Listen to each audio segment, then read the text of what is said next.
What job should marketing get done in a company? I think that marketing is all about storytelling. So I think the job of marketing is to tell the story. There are a lot of different ways to do that. And there are so many different types of marketing that do that in different ways. Like advertising is different than content, is different than brand, is different than, organic content is different than paid media. Like there's so many different types of marketing for a reason. And I think that's because storytelling takes a lot of different forms. And it's not always about selling your product, right? Like now I'm in brand, but I used to be in content, and content is a slow burn, especially in B2B. So my thought wasn't always like, how does this impact pipeline? Like sure, that's in the back of my head sometimes, but sometimes it's just as important to get your story out and just to figure out how are you messaging people? Who is the audience? Like how do I put them at the center of everything? And so for me, the point of marketing is storytelling. That's Shivani Persad. She's an events and brand marketing manager at Gymdesk. Gymdesk is a gym management platform that helps gyms and studios run memberships, billing, scheduling, and audience tracking in one system. Shivani spent a decade as a full-time fashion model before moving into journalism and then into content and brand marketing. In this episode, we talk about why marketing is storytelling, the do's and don'ts of storytelling, and why failure is feedback. I hope you enjoyed the episode, and before we get to it, run the intro. Welcome to On Marketing, a show to help you think more strategically about marketing and life. I won't tell you what to think, I'll help you improve how you think. I'm Jordan Ogren, a marketing strategist with 9 years of experience and a podcast host for the last 4. This episode was originally recorded on December 11th, 2025. All views shared are the individual views of the host and guests, not those of their employers or associate organizations. This show is for informational purposes, not professional advice. Thank you for being here. And what does storytelling do, or what is the outcome that comes from doing storytelling well in all of those platforms, all those places you talk about? What's kind of the second order effect from that? To figure out if your brand has a place in this person's life or not. So even in B2B, when I think about it, when I started working in tech like 5 years ago, I still realized at the end of the day, no matter what type of tech company I was working for, you're still selling to a person at the end of the day. And so whether it's an HR tech software or a retail tech software or whatever, the point of that software is to make that person's life easier, right? And so that is really where I put myself as a marketer. As a content marketer, it's a little easier to put yourself in that place because your content is supposed to always be helpful, resourceful. It could be very educational, right? Like that is help customer first all the time. Um so I think it's a little easier to put yourself in that seat of like my job is to make someone's life easier, but I still think that that's how it fits in at the end of the day. Even if you're using a software, we're all trying to solve problems with all this tech, right? So that's how I think about it. Yeah, this story enables easier identification with that brand, that service, that product, to see myself using it, making progress with it, versus features, just hitting them with a list of things of why they should buy from you. Telling the story allows for a doorway into that versus kind of just trying to sell. That makes a lot of sense. And historically, right, the Bible isn't composed of a bunch of bullet points. It's a story, and the stories have larger takeaways that then can, to your point, can be of service and help people live better. And a little different with content or with marketing, but you're still trying to do that. Tell a story. That person sees himself in the story. When you think of storytelling, you talked about don't sell or some of those things that like instantly come to my mind of like no-nos, but what is like a model or maybe like a framework you use to just tell good stories, or how do you tell good stories? And maybe you want to inverse that with like what makes a story bad, and then why does that happen, and then how can we maybe tell better stories? I think if you're thinking about B2B marketing or really even B2C marketing, the best way to know, I just thought my cat was walking in, he's not. The best way to know how to tell your story, because I it's going to be different for everybody, and where I do feel like there are frameworks that you can kind of repeat. The most important thing for me to know is like, how does your customer consume that? What do they want to hear? What's going to be helpful to them? Depending on the type of product that it is, how are you reaching them? Like I do try to think very like distribution first, because if your story is so great but nobody's seeing it, then like that's not the right approach, right? So I think the right Makes approach sense. is like, where is your customer, and like what kind of story are they like looking to be told?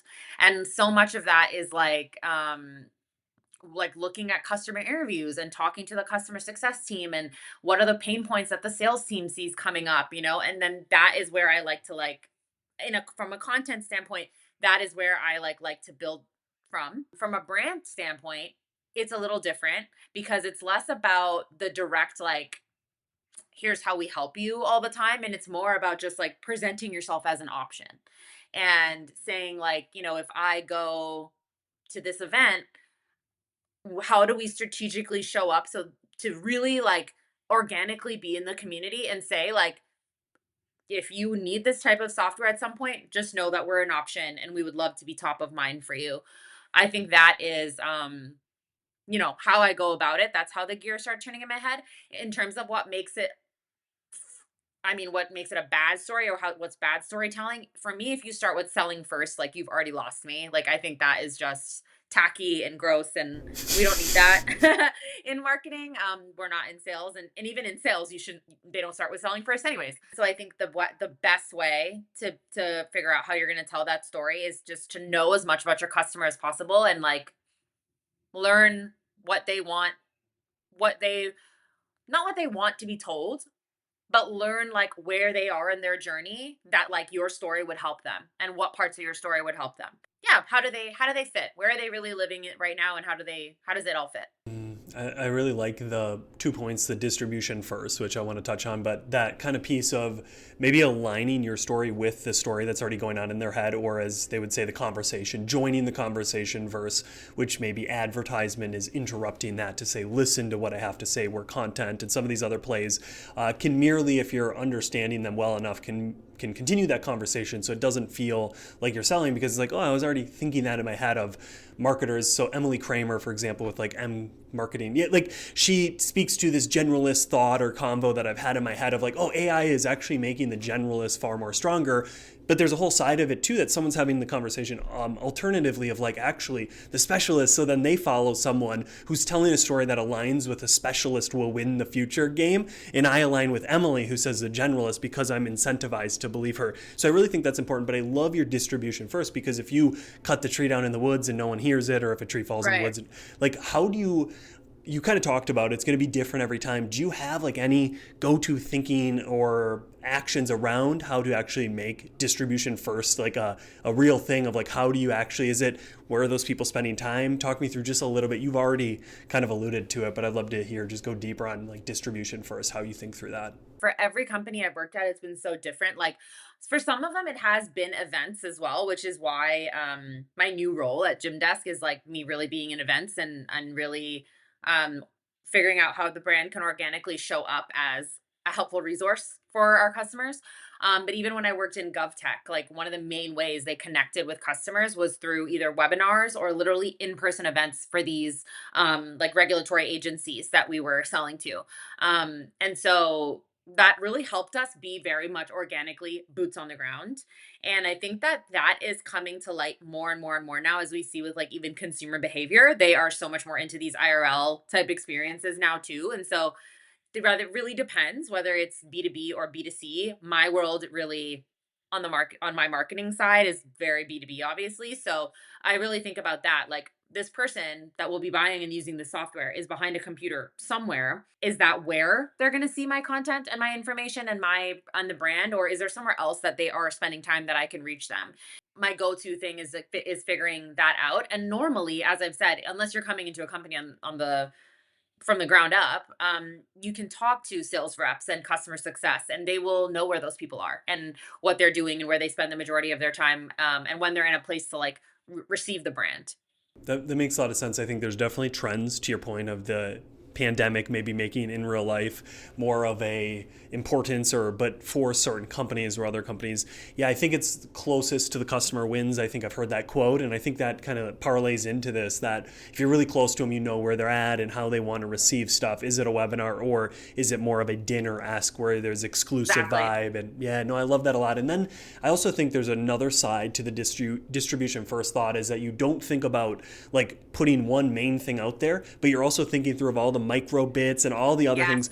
Talk to me a bit about that, because I think in the social world you do that well, and I think it's something that like you kind of have to do well nowadays, kind of being able to think of like where will this all go and how do we make one thing become quote unquote infinitely distributed. How do you think about that other side of that coin of distributing, thinking through just how all the different ways you can cut up stuff and split content? When I was on the content side, I would think about distribution before anything else. So if I can't use a piece of content in multiple ways, I probably wouldn't be creating it, you know? And so, yeah, like if it's a blog post or a white paper or whatever, I would make sure, like, is there an opportunity for it to be mentioned in a podcast, for it to be used as a downloadable asset on a webinar, for it to be broken down into these small little social media videos, or to be broken down into little, like text based things for Instagram or something. And so I always think about that first. And again, I always would say, like, just focus on like two channels. Like, that's really where you should be at. So you don't have to rethink, like reinvent the wheel every time. But it really depends, because speaking of these micro moments, when I was in GovTech, one of the things we realized is like a lot of these people are not really online that much. And so one of the best ways we could reach them was by sending like personalized thank you notes to their offices. So things like that, right? Or even now at Gymdesk, like if you go on Gymdesk's brand, like brand channels, you can see that they're really heavily leaning into martial arts gyms right now. And so we've been thinking, like, where are these gym owners? Like, they're probably going to be at tournaments. Like, they're probably going to be at all these other types of events. So then how do I activate the brand in those events? Like you said, is it a dinner?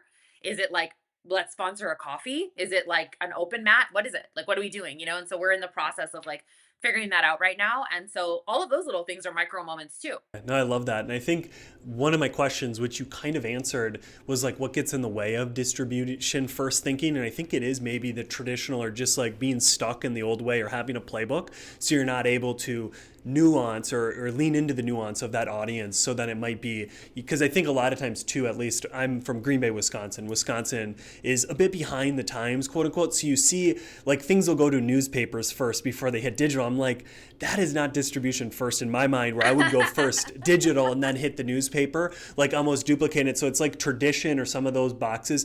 Does anything come to your mind of what gets in the way of this distribution thinking on either side of the coin? Is it just maybe the things at which like our thinking habits of where we want to best reach customers, or what gets in the way of someone adapting this mindset? First of all, let me just say I've spent a weird amount of time in Wisconsin, because I used to model for Bonton and Kohl's. And so I've spent a lot of time in like Milwaukee and Madison. And so I'm no stranger to Wisconsin. Like, I had a hot yoga place in Wisconsin. Okay. So yes, I I've love lived it. many lives, Jordan. But I really like Wisconsin. Yeah, I think one way, and I mean, even one way for me, even like it still happens to me all the time, is like I'm just very like bright eyed, and I have tons of ideas all the time. And so sometimes when the ideas come to you first, you're like not thinking about where it's going. You're just really excited about the idea. And so I always try to think it through. Like, and as you've said, sometimes it's not helpful to have a framework, because sometimes you just have to work through it depending on the situation. But I think you can always have like a loose set of guidelines kind of thing, and I think that can go a really long way. That's what I try to do. Like, I try to think, okay, if I'm going to have all these ideas, I have a Notion page for it, I'm just going to dump it all in there. And then when we need something, I can go back to those ideas and then see, okay, can I have a distribution first mindset with this idea? And if I can't, if it's too small of an idea, then probably that's not a good way to approach it. um and now, even with brand, thinking of brand before content, it's the same thing in terms of like, let's say I'm thinking about activating in an event. I'm thinking about, other than just being here IRL at this event, what else can we get out of this event? Like, I'm thinking about ROI in terms of like gathering SQLs. I'm thinking about like, are we doing, are our AEs having meetings with prospective clients here, and how can I facilitate that through the brand? Is it a dinner that we're doing with particular people? Is it all this like cold outreach to, prospective customers that we know are going to be at this event? Like, there's so many levers you can pull.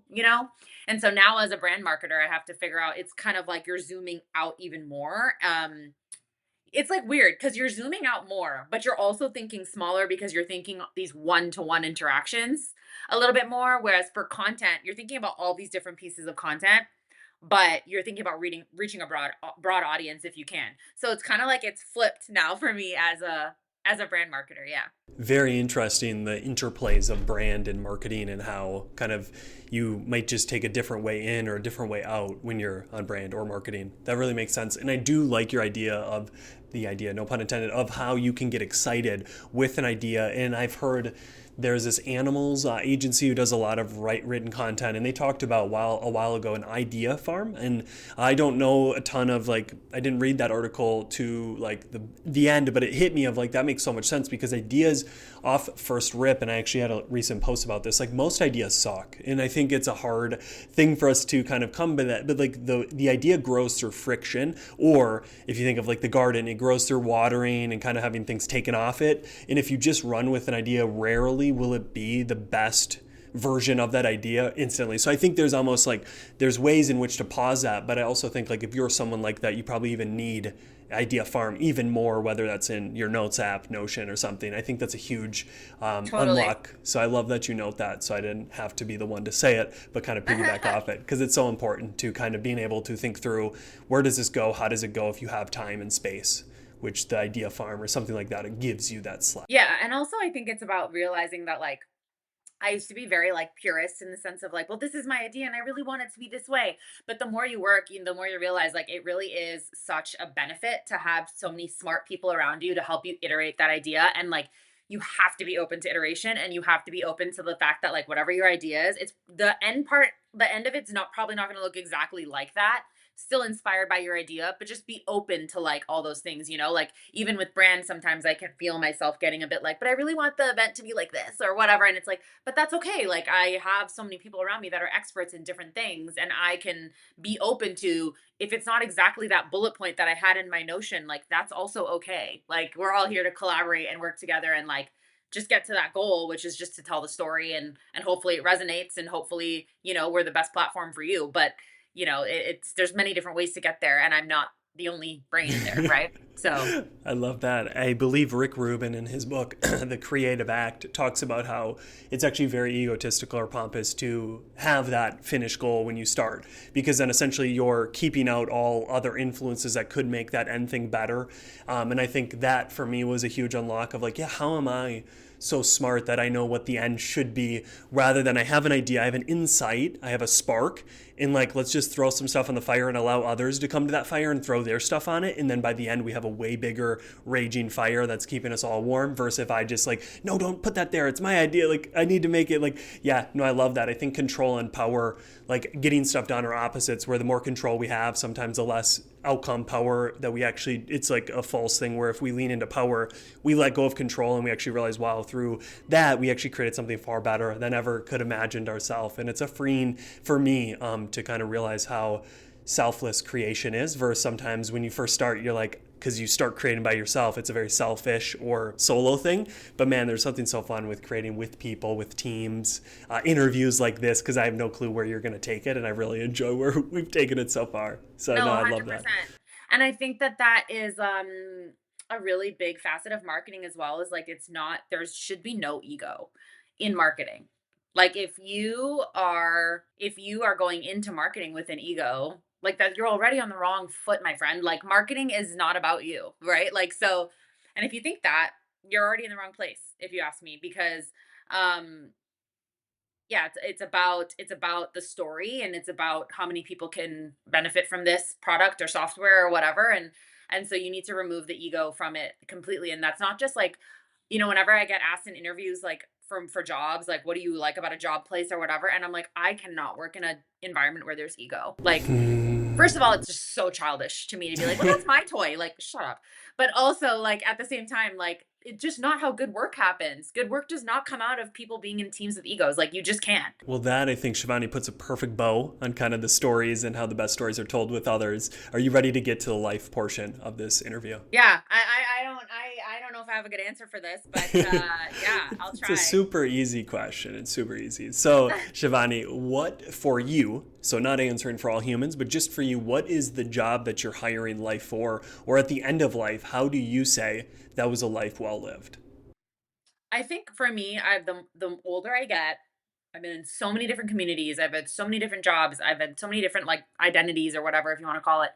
I think that the purpose of life is to live in community. I think that we don't choose to be born. We just are. And then we are brought here and it's kind of like, well, figure it out.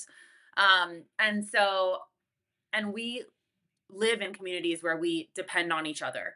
And, uh, and we have to realize how much, not only just because it's the right thing to do to be there for each other, but also because we literally depend on each other. Like, try my very best to reject individualism a lot in my life. I think that like we truly live in communities where we all depend on each other so much. We all play different parts. We cannot survive without each other. And kindness has to be at the root of everything. If it's not, there's just no, if there's no root, there's no tree. So it has to be there. And so for me, that is how I go through life and how I'm trying to live my life as much as I can now. That like I think that it's all about, you don't have to necessarily build your own community, but you're already in one, when you're born. So what can you do to just be the best part of that community and like truly live in community, like not live for yourself, but really just live in community. There was a pastor who talked about how historically in the past people would heal through community.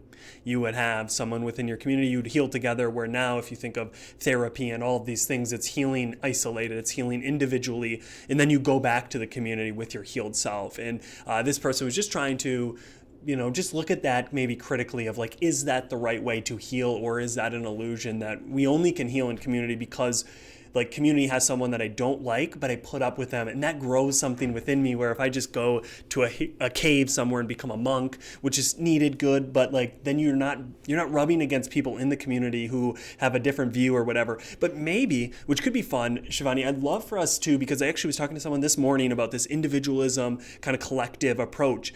When could you maybe, like, this might be very hard for you, but like how could we steel man that the individualism is like right? Is there moments in people's lives where you need to take more of an individualistic approach or own that, where maybe collective is always the goal and we want to come back to that, but could you steel man when individualism maybe is the right option for someone? Or do you never believe that we should be trying to like individually lead our lives and it should always be for the collective, that we want to do stuff to help all of us? I think I'm trying to figure that out, but I do think there is place for both. Like I think therapy is extremely important, and it has helped me a great deal. But I also think the point of it should be so that you're a better person to exist in your community. Um, so I think they play off each other, and I think like for example, if you look at like a lot of indigenous communities, like they do a lot of healing in community, which I think makes a lot of sense. And to your point, it's exactly what you're saying, right? Like you heal so much by being in relationships and seeing how you work with other people, and how you live with other people, and putting what you put up with and what parts of your brain you're activating when you're resisting or when you're being really welcoming and all those things. But there is a lot of individual work you have to do as well, right? Like I learned I've only been in 3 real relationships in my life, and I married the last person, who's my husband. I think that I had to do a lot of work on myself before I could be a really good partner for him. And I think that I learned so much from the relationships that I was in before, but I also learned a lot from like when I was on my own and not in a relationship. And that showed me how I show up in a relationship. And I do think that there are parts of yourself that you should be okay with, and that you can only figure out on your own, before you can then express like how you should be with other people and how to be with other people. And uh yeah, I just really think that there is a place for both of those things, but the ultimate goal should be like how you show up in that community, and like to be better for that community, because again, like we don't live in isolation. So to me it's like that's the constant variable, is that when you wake up every day, no matter what you do, you are probably interacting with another person. So I do believe that like we owe people, to a certain extent, do owe people some kindness. Like, and we don't know what people are going through. And I think there's you could argue there for certain things between like women and men and things like that. And I don't believe that women owe men like a crazy amount of kindness. But I do believe that like, I just mean from like trying to be a good person in terms of like just showing up with like giving people the benefit of the doubt and things like that. No, I love your point that nobody operates outside a community. Even a family would be Yeah. arguing, like a community and argue. Yeah, that makes a lot of sense. I really enjoy your point, and I'm trying none of the parables or stories in my head went to it, but it's like I feel like there has to be this hero's journey where there is this, like, you're in a community, but you need to go out on your own. You need to have some of these dark nights of the soul, as Eckhart Tolle would say, of like, I just don't know how this is all going to make sense, and I don't feel like there's someone supporting me in the dark night of the soul. Essence is like, I feel like God's left to me, but like you build stuff in that dark night, so then when the morning comes, and it feels like, to your point, there's almost like this balance beam of like you're individually healing or doing things, and you come back to the community and you get some healing, but you're also able to serve and be of use. You go to the individual, like it's almost like you're never living in one. You shouldn't live in Yeah. one, maybe is the thought. So I really liked how you broke that down. Thanks.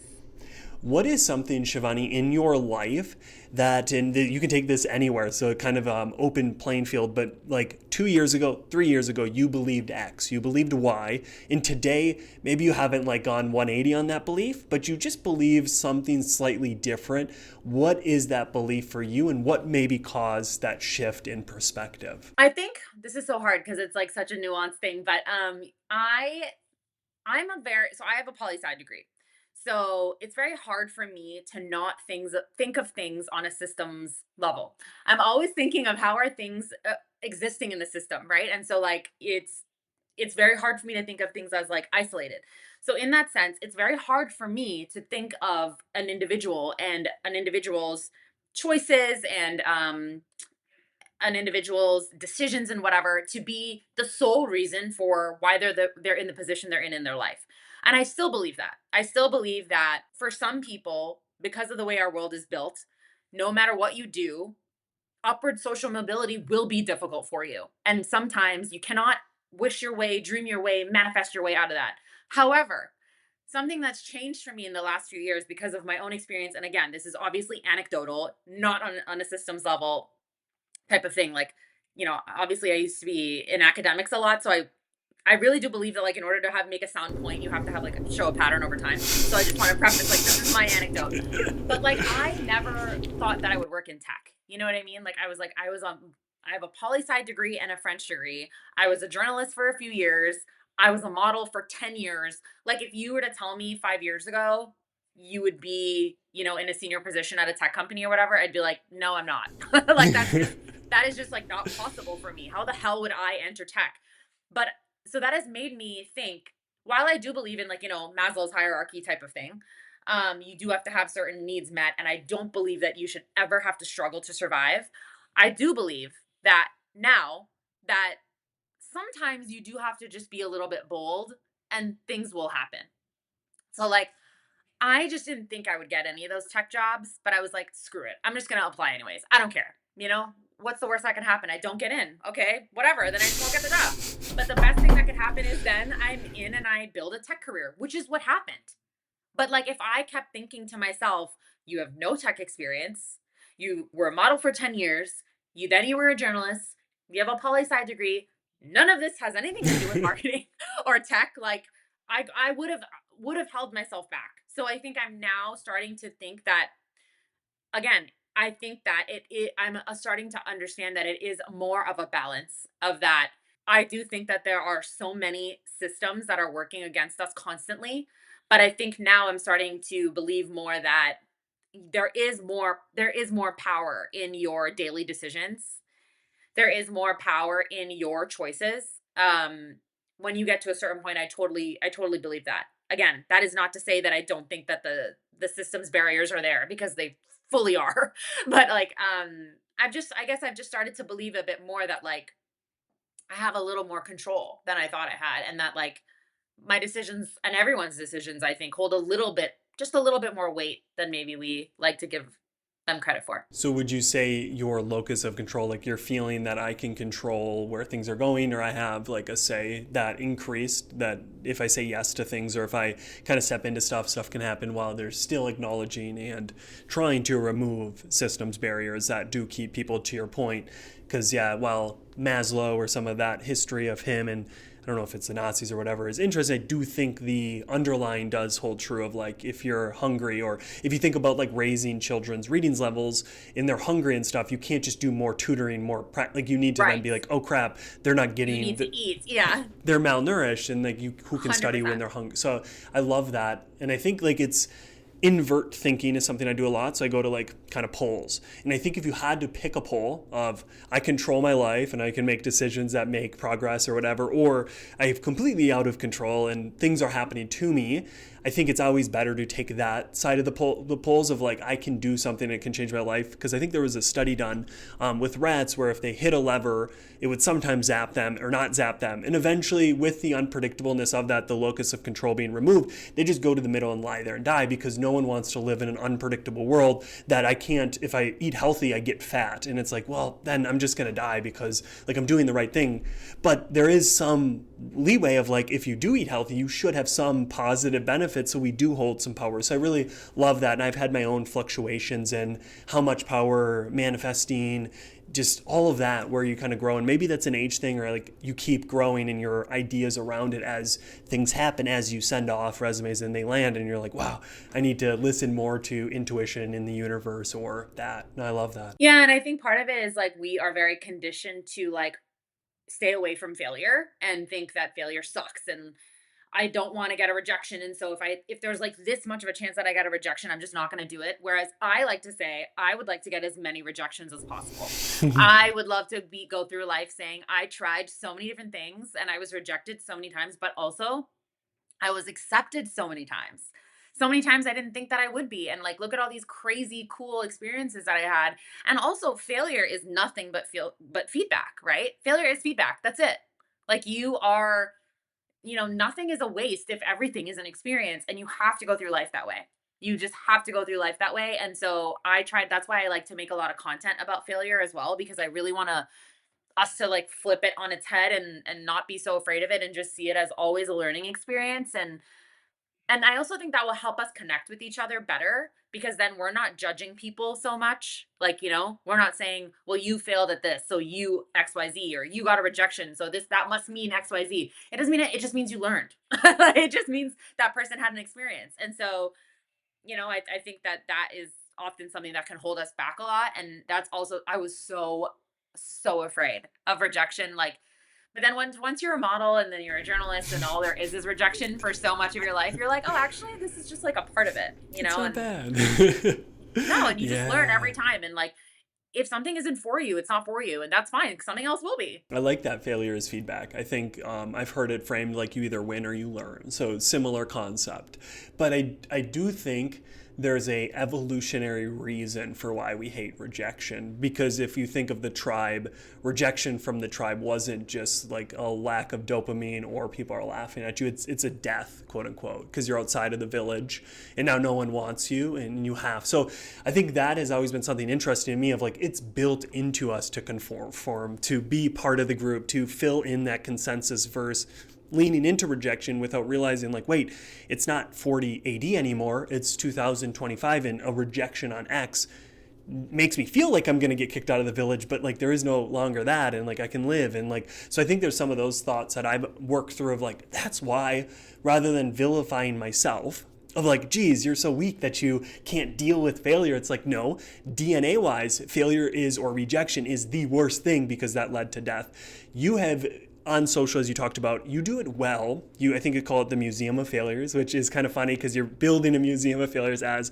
you're also building a Museum of Success. They go hand in hand. But talk to me on how you got to that, why you share your failures. You talked a little bit like lowering the stigma or trying to make, but I also think you do it well. And there's another side of sharing failures with then like a huge triumph at the end where it just feels like, this isn't a failure. Like Yeah, it's a slam dunk. Like let us see a missed exactly. layup. Talk to me on how you got to Museum of Failures and like what your goal and hope is with that content series. Great question. So I started that because I saw a trend called Museum of Failures before on Instagram. All it was exactly what my very first post was, which was somebody just, whatever, small 8-second video, but like the failures all around them and saying, like, this is what I've learned in life. And so I was like, let me just extract that even further and actually dive into every single failure. The reason I do that is because I really believe that the power in the way you shift culture is by being vulnerable, because we're so afraid to be vulnerable. We're so afraid to always show everybody all the sides of us or be super honest or whatever. I really believe that type of radical honesty and that type of like vulnerability is how we're going to shift culture, because that is how we understand each other. If we don't let people in, if we always have these walls up, you're not, I don't like the word authentic, like in the sense of, because we've like thrown that around so much, but you're just not truly being who you are. You're not being authentic. How can people connect with you if the thing that they're connecting with like isn't even real, right? Like how can you do that? And like, not to bring it back to marketing, but that's what marketing is too, right? Like it's like you're creating connections, right? That's why I decided to lean into it more. I also didn't see anybody doing it, and I was like I said, I don't really like to have, I try my best. I'm a human, but I try my best not to have an ego. I try my best to just be genuine and go into things. And I know that I'm not the best at everything. And I know that I'm learning as I go. So why wouldn't I just share like what I think I failed at and what I failed at, and like what have I learned from it, and get a little bit vulnerable so that I can connect with people more, so that hopefully it helps people understand me more and I can understand them more, and that hopefully it makes, the biggest thing is just it makes other people feel like their failures are not really failures. And like that we can study it. And when I was looking at this concept, I found that I think it was like MIT or something, that they have, I don't know if it's called Fail Lab or something like that, but they have a whole project that these like psychology or sociology students were doing, that was all about studying failure and just like talking about how people come out of it and what you've learned from it and blah blah blah. And so it's just like pivots in your life, and I feel like I like to be the type of creator that just shows that, like, I think that I'm just like learning as I go about everything, about life, about work, like everything. And that's how I like to share across all of my platforms. I'm just learning as I go, and like we don't have to pretend like we all have it together all the time, because like we really don't. Like most of us don't, right? And that's how I want to connect with people, That's the type of community I want to build. We're all there for each other, figuring it out at the same time. And so that's kind of like my ethos behind it, and why I wanted to create that series. No, I love that. And something that came to my mind as you're talking about that is to kind of not lean into our rejections, failures, or to kind of not address them, I think, is to deny ourselves. I think like we are not fully accepting ourselves because we are both the successes and the failures, where the positive and the negatives, I think everyone is a contradiction. We contain multitudes. So I really think that you're onto something. And sadly, there has to be 1 to 2 people that kind of take that baton and lead that way. In a whole different way, I try to approach my content on marketing much more like a journalist, where it's never about me or my thoughts. It's about this person and maybe my ideas around it. So I think that isn't revolutionary, and that's not in the domain that you're working in, where it allows people to share and be vulnerable. But it's this place of like, no one's doing it, I'll be the first to take that step in my world. So similarly to you see it on Instagram, but not maybe in your LinkedIn sphere. So you're like, let's bring it to LinkedIn, which I think is a really great play of like a marketing tactic, is like go to other platforms, because LinkedIn's always a few days behind on the trends and stuff. So I love that. Shivani, I could probably talk to you forever, so I need to ask you one final question so that we can close out this awesome conversation.